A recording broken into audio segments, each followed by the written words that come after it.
Welcome to today's explainer. Today we're diving straight into the 101st chapter of the Quran, Surah Al Qari. And let me tell you, this is a profoundly rhythmic, intensely striking text that is basically designed to shake humanity out of its complacency. It's a fascinating look at how powerful language, vivid imagery, and ultimate spiritual realities all weave together to deliver a message that's just incredibly startling. Tucked away near the climax of the divine message in the 30th juz, it acts as a highly concentrated moral warning. So we're going to unpack exactly how this text achieves such a massive impact step by step. Let's get into it. Right off the bat, rather than easing us into the topic, the text just hits us with this incredibly startling question. It's a sudden wake-up call, meant to completely shatter our everyday illusions. You know, in literature, when a text kicks off with a direct, in-your-face question like this, it forces you to drop whatever you're doing and pay attention. It completely bypasses the small talk. Asking, and what will make you realize what the striking disaster is structurally designed to make us pause and admit, wow, I actually have no idea. It builds this immediate sense of suspense, prepping your mind for a revelation of truly massive proportions. The very name of the chapter, Al Qari, comes from the root word qara'a, and this word literally means to clash violently. It's so visceral. Think of it like a shocking, aggressive knock in the dead of night that leaves you instantly anxious. Imagine you're in a deep, super comfortable sleep, and suddenly, bam, there's this loud, frantic pounding on your front door. That instant spike of adrenaline, the total confusion, going from absolute peace to sheer panic in a split second, that is the exact psychological state the word al-Qariya is meant to evoke. It's the ultimate disruption.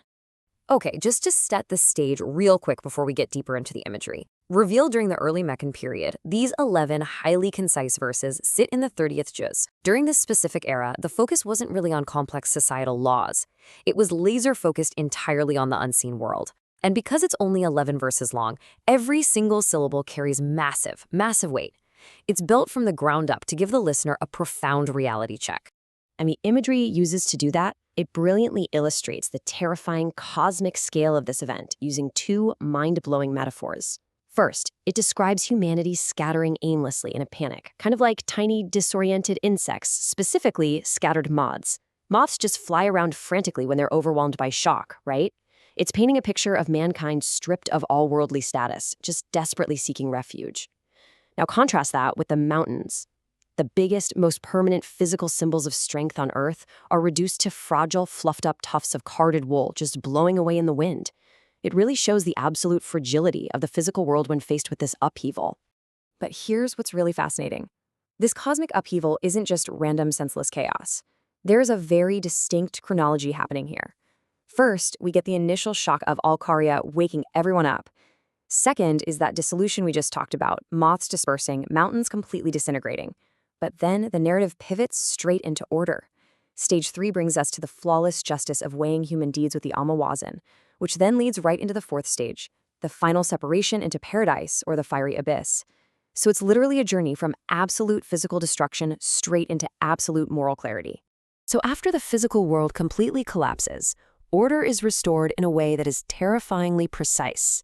The Mawazin, these divine scales, are set up to evaluate our actions. But, and this is a huge but, they do not use our worldly metrics. You know, in our day-to-day lives, we're so used to measuring success by simple numbers. How much money is in the bank, how many followers we have, how many people applaud us. The divine scales represent a total paradigm shift. They don't care about volume. They measure sheer spiritual weight. And the crucial point here is that these scales are measuring 100% pure quality and intention. The Quranic concept is that deeds aren't just tallied up on some giant cosmic scoreboard. They are weighed. Let's say someone does a massive public deed, maybe giving away a fortune, right? But if it's driven by hypocrisy or just a hidden desire for fame, it's spiritually hollow. On the Day of Judgment, that registers as completely weightless, 0. Conversely, absolute divine sincerity, ikhlas, is what actually gives an action its density. A tiny, quiet act of kindness, done with pure intention, can literally tip the cosmic scales in your favor. It's a game changer. So, naturally, this leads to two absolute, entirely distinct destinies. On one side, you have the heavy scales, characterized by truth and sincerity, which lead to Jannah, and an emotional state of blissful contentment. Why? Because their core focus in dunya, their earthly life, was on purpose, worship, and actually being helpful. Now contrast that directly with the light scales. Their actions were hollow, And that leads straight to the abyss, Hawiya, causing profound panic and despair. And it all traces back to their earthly focus, living in heedlessness, and constantly chasing material illusions that ultimately carried zero spiritual weight. Let's zoom in on that first destiny for a second. For those whose scales are heavy, the text uses this beautiful Arabic phrase, Ishaten Radia. It translates to a life that is well-pleasing, promising an eternal sanctuary of pure, comfortable bliss where all earthly grief just completely vanishes. It implies this state of deep, enduring satisfaction. It's the ultimate payoff for that continuous, often unseen effort of nurturing faith and sincerity every single day. All the anxiety, the struggles, the sheer exhaustion of trying to do the right thing in a really complex world, it's finally replaced by absolute, unshakable peace. But the text definitely does not shy away from the alternative. Those whose scales are light face Hawiya. The verses literally say, and as for those whose scale is light, their home will be the abyss. And what will make you realize what that is? It is a scorching fire. Notice how it loops right back to that questioning technique from the very beginning, and what will make you realize? It's pointing us to an unimaginable reality again. Hawiya represents a deep, scorching abyss, the severe, ultimate consequence for a life spent ignoring spiritual realities and pouring all your energy into things that just blow away like carded wool. Okay, so how do we bring this monumental cosmic concept down to our actual daily lives? Well, the text basically offers us a tangible action plan. First, perform the scale test every day. Look at your actions and honestly ask yourself if they are adding divine weight. Second, nurture your intentions. You've got to actively purify your heart of pride and hypocrisy to build massive weight for even your most modest deeds. It's like daily internal maintenance.